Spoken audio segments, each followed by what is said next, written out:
अरविंद केजरीवाल, मनीष सिसोदिया और सत्येंद्र जैन, आम आदमी पार्टी के ये तीनों बड़े नेता जेल में बंद हैं।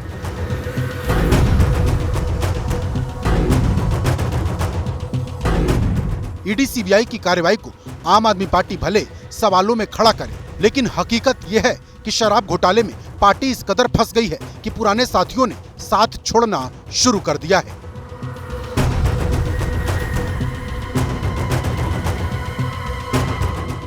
राजकुमार आनंद, जो दिल्ली सरकार में 7 विभागों की जिम्मेदारी संभाल रहे थे, इस्तीफे की शुरुआत उन्होंने की। आरोप लगाया जो पार्टी भ्रष्टाचार के खिलाफ खड़ी हुई थी, वही भ्रष्टाचार के दलदल में समा गई है। हाई कोर्ट ने जिस तरह से कैटेगरिकली एक एक चीज करके खोली, बात ये नहीं कि मुझे क्या समझ आ रहा है, बात होती है मेरे लोगों को क्या समझ आ रहा है। मेरे लोग मेरे से सवाल पूछते, जिस समाज ने मुझे यहाँ तक भेजने में मदद की, उस समाज के काम मैं नहीं कर पा रहा था, मुझे नहीं करने दिए जा रहे थे।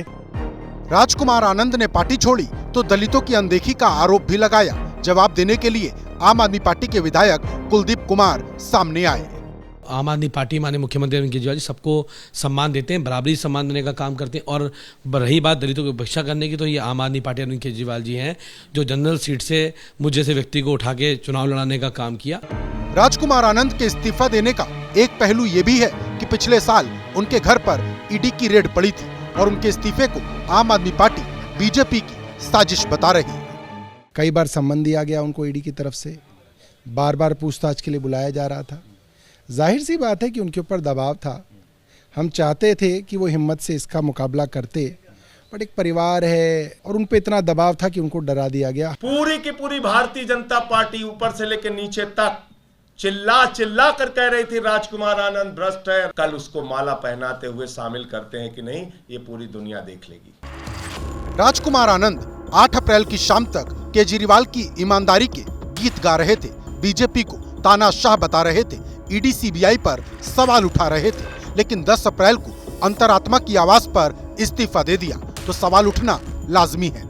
आम आदमी पार्टी से अलग होने के बाद राजकुमार आनंद बीजेपी की नजरों में भी भले मानुष बन गए हैं। अभी एक उनका मंत्री गया है, अब धीमे धीमे देखिए, आगे देखिए होता है क्या। और ऐसे ही कई और लोग हैं जो बाकायदा परेशान हाल हैं और छोड़ना चाह रहे हैं पार्टी को, और इसमें भी वो भारतीय जनता पार्टी को ब्लेम कर रहे हैं। आम आदमी पार्टी की मुश्किल सिर्फ राजकुमार आनंद तक सीमित नहीं है। विजिलेंस विभाग ने अरविंद केजरीवाल के निजी सचिव विभव कुमार को भी पद से हटा दिया है। उनकी नियुक्ति को अवैध माना गया है। आदेश में विभव कुमार के खिलाफ लंबित 2007 के कानूनी मामले का हवाला दिया गया है। बीजेपी को ये फैसला रास आ रहा। ये एक आवश्यक कदम था क्योंकि विभव स्वयं भ्रष्टाचार के मामले में जांच के दायरे में, और उनका जो अपॉइंटमेंट था वो भी गैर कानूनी तरीके से किया गया था। पर्दे के पीछे से मुख्यमंत्री के इशारों पर जेल के अंदर से सरकार चलाने की, अपराधों के साक्ष्य मिटाने की कोशिश भी विभव कुमार के द्वारा की जा सकती थी। अरविंद केजरीवाल जेल में हैं और बाहर हर रोज उनकी पार्टी को झटके पर झटके लग रहे। अभी कई नेता ऐसे हैं जिन पर जांच की तलवार लटकी है, और वैसे भी राउज एवेन्यू कोर्ट और दिल्ली हाई कोर्ट से झटका खाने के बाद केजरीवाल की उम्मीद सुप्रीम कोर्ट से है, जहां 15 अप्रैल को उनकी उस याचिका पर सुनवाई होगी जिसमें उन्होंने अपनी गिरफ्तारी को अवैध बताया है।